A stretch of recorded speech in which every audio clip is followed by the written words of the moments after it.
Shalom. Perkenalkan kami dari kelompok 5 dengan anggota saya Joshua Nifal Suhendro dengan NIM 2120 dari Prodi Fakultas Kedokteran. Dan saya Titus Krido Guritno dengan NIM 211510501021 dari Prodi Agroteknologi. Dan saya Kenindra Obrian Kris Adi Utama dengan NIM 21221010197 dari Program Studi Farmasi.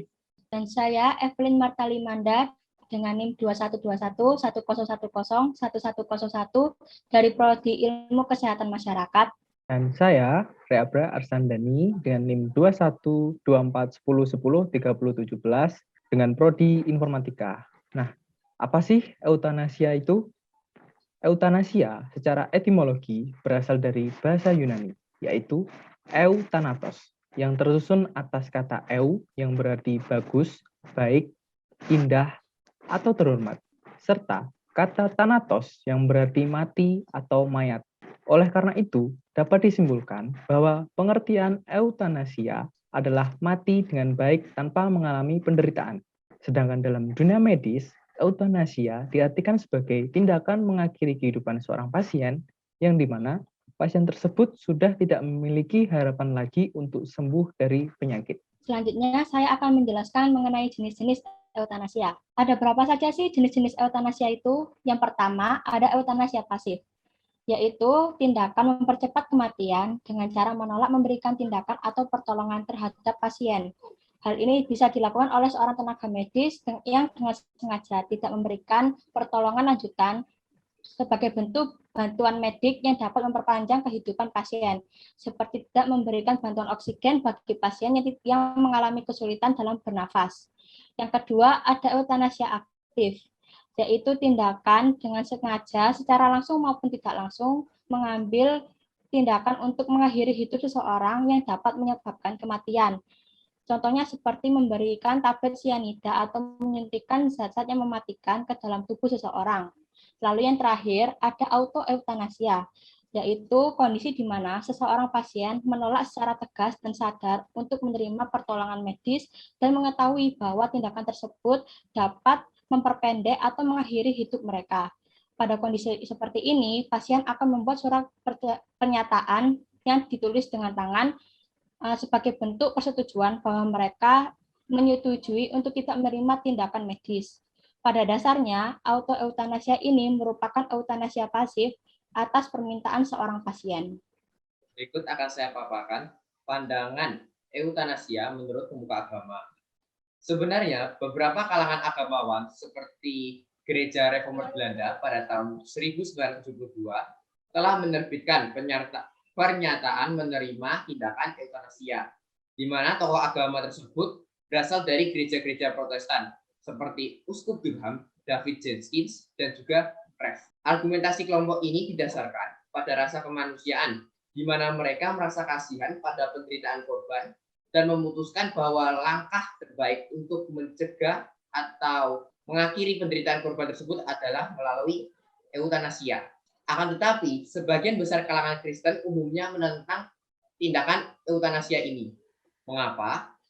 Dikarenakan eutanasia itu dianggap sebagai salah satu cara untuk melakukan bunuh diri, di mana bunuh diri sendiri ini merupakan salah satu tindakan yang tidak sesuai dengan firman Tuhan. Karena di dalam firman Tuhan telah dijelaskan bahwa usia manusia itu telah ditentukan oleh tangan Tuhan.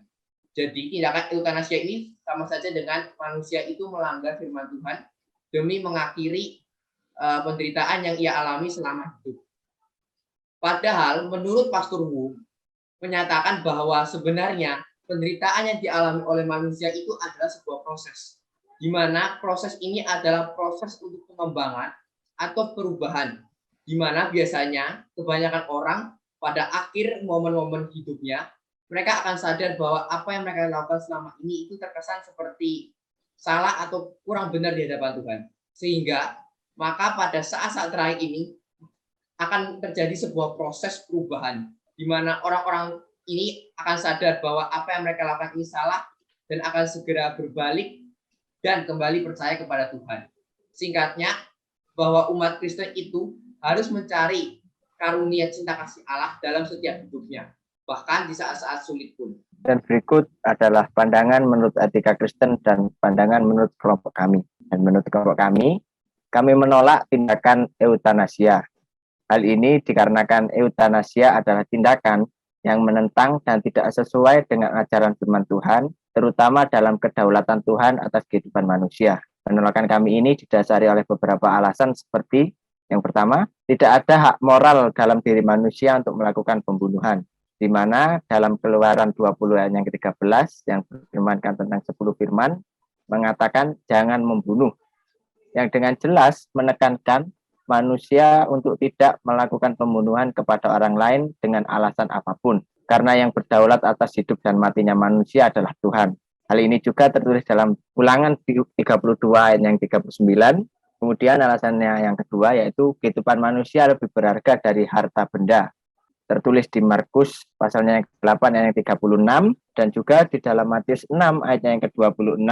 Dari kedua firman tadi jelas mengatakan bahwa kehidupan manusia melebihi apapun yang ada di dunia, harta benda, kekayaan, kemewahan. Tuhan sudah menjelaskan bahwa kehidupan manusia atau anak Tuhan, atau kita sebagai anak-anak Tuhan, sangatlah berharga bagi Tuhan. Oleh karena itu, sebagai manusia, kita juga harus menganggap bahwa nyawa seseorang yang lain sangatlah berharga melebihi apapun.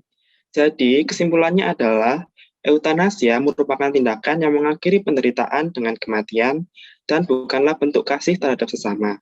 Kelompok kami tidak setuju dengan tindakan ini karena bertentangan dengan firman Tuhan.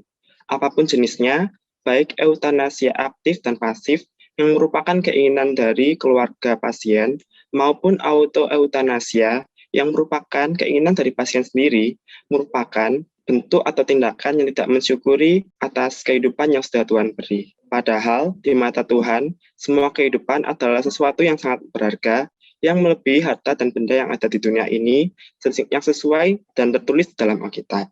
Demikianlah pemaparan kelompok kami mengenai eutanasia. Terima kasih atas perhatiannya. Shalom.